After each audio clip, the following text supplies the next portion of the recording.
Episode 2 opens in 1831 in Castle Frankenstein, where Dr. Victor Frankenstein is preparing to create a wife for his first creation, now called Eric.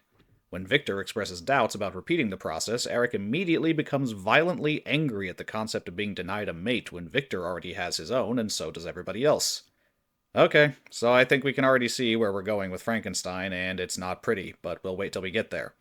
Alana continues to try to fuck this geriatric G.I. Joe without his consent, and while doing so points out exactly why a team of literal monsters being forced into service without their consent and who want to kill their commanding officer make a terrible team of bodyguards. But she decides to keep them on anyway so she can rob that grave nice and hard. The bride and Nina continue to search the castle so that we have an excuse for flashbacks about her backstory. Because James Gunn doesn't know how to tell us about characters through their actions, we have to have everything laid out for us every time. We see the bride brought to life, and Eric immediately tries to woo her with flowers he picked from the garden like a giant child. Victor is the first face she sees, and like a parental figure, she bonds to him on sight while being horrified by Eric. Eric, like the retarded child he is, does not understand, and is upset by not having his affections instantly returned the minute the bride comes to life. So, is Eric smart or not? He speaks eloquently, but his emotional maturity and temperament are that of a spoiled 4-year-old. The bride and Nina have a conversation about who's human and who's not, and I know James thinks he's being clever by blurring the line, and I'm almost certainly going to get replies saying I'm an idiot for not understanding that that's the entire point of the show. I get it, it's just not that deep, and James does nothing to explore the topic in depth. On top of that, it's a question that needs a definitive answer logistically for any of this show to take place at all, but we never get one. It's left ambiguous throughout. The bride reveals this is all for a necklace, and then we get another fucking flashback explaining the necklace's significance.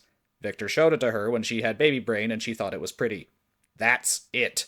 The real purpose of this flashback is to show us Victor acting as both her father and teacher as he attempts to educate the bride while she is still in this childlike state of new life, and to show Eric's increasing frustration at the bride not already being exactly what he needs her to be. A sex object. One of the sons of Themyscira is outside surveilling the castle and tells Cersei that 2 of the squad are there. And this is all because the bride happened to be from the same country she happened to be forced to go on a secret mission to, and it just so happened that there was an item of personal significance in the castle that just so happened to be in the same fucking city as the princess's castle. Contrivance is an understatement. This is a fucking stupid side plot that only exists to facilitate the bride's backstory flashbacks because James couldn't find a better way to tell us all this information. Then we get a really drawn-out joke scene of Phosphorus delaying the mission so Rick can fuck the princess. Hilarious. Yet another flashback shows us that James Gunn doesn't give a shit about that comic you like and thinks he's a better writer than the people whose work he is adapting, like Grant fucking Morrison. He has completely ruined Frankenstein for this show. Eric is now a sad, desperate, psychotic, incel, rapist stalker who thinks he owns the bride and is entitled to her affection. Not the heroic sword of justice and vengeance that saves the world on a regular basis from the comics. I wasn't a big fan of Frankenstein or anything before starting this project, but now that I've read the comics, I imagine anyone who was a fan fucking hates this show for what it did to this character. We then see Victor give the bride the necklace as a gift, and she falls head over heels in love because he gave her jewelry. Pfft, women. Then Cersei appears and decides to fuck up the 2 weakest members of the team while they're isolated from the rest, which is smart. She doesn't, though, because she decides to blast magic at and around them instead of turning them into stone, or making the house shrink till it crushes them, or lighting the whole thing on fire, or any one of an infinite number of other things she could do with her incredibly overpowered magic. I want to stress this. Cersei is one of the most powerful sorceresses in the DC universe. In fact, in some iterations, she is considered a goddess. She could easily annihilate the bride and Nina, but no. She shoots easily dodgeable projectiles at them instead of warping matter and reality to her will, which she can do. Rick and the others finally move their asses and head for the castle. The Sons arrive to provide backup that Cersei really doesn't need because she's OP. And we see the start of a pattern that will begin to emerge in the next episode that was set up accidentally by Amanda Waller's opening line from episode 1. What a bunch of clowns. Dangerous clowns. The Sons are simultaneously super dangerous and or super incompetent depending on what the show needs them to be in the moment. They're either a pathetic joke worthy of mockery or an extremely deadly squad of armed killers who pose a serious threat. They can't be both, but the show insists that they are. It's very confusing. The bride's power level could also use some clarification. She is super strong. Strong enough to rip the door off an iron stove, but she's just a Frankenstein monster. A patchwork of corpse parts brought to life by electricity.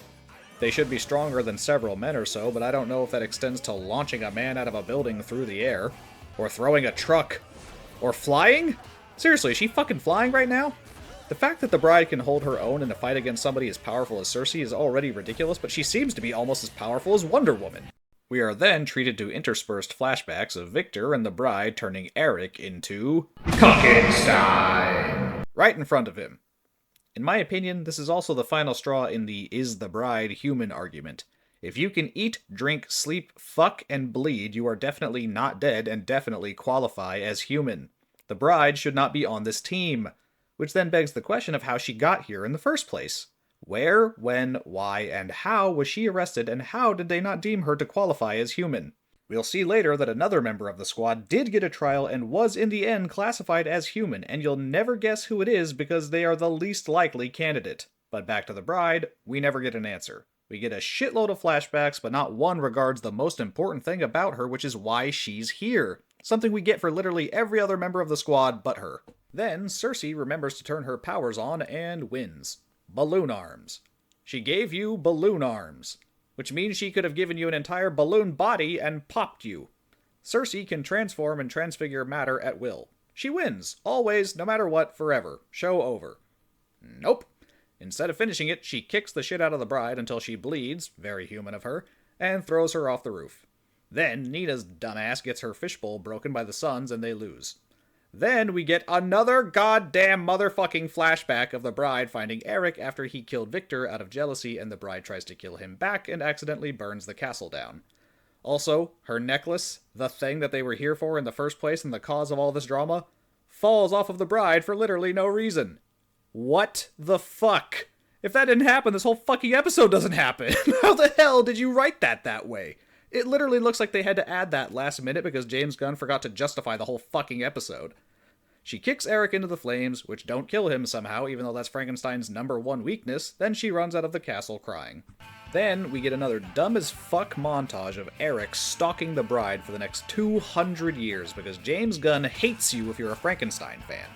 It also shows the bride living a completely normal human life out in the open for 2 centuries, which tells us that Frankenstein's creations really are, for all intents and purposes, human, outside of their appearance, which means Eric could have easily found a mate anywhere, and didn't actually need Victor to make him a bride at all, thus invalidating not just this episode, but the bride's entire reason for being in the show. Well done, James, you fucking idiot. Also, small but important detail, the bride shoots Eric in the chest. He bleeds, and it temporarily takes him down, just for future reference. And that's the end of the episode. Thanks, James. I hate it. Till next time. Go. Fuck. Yourself.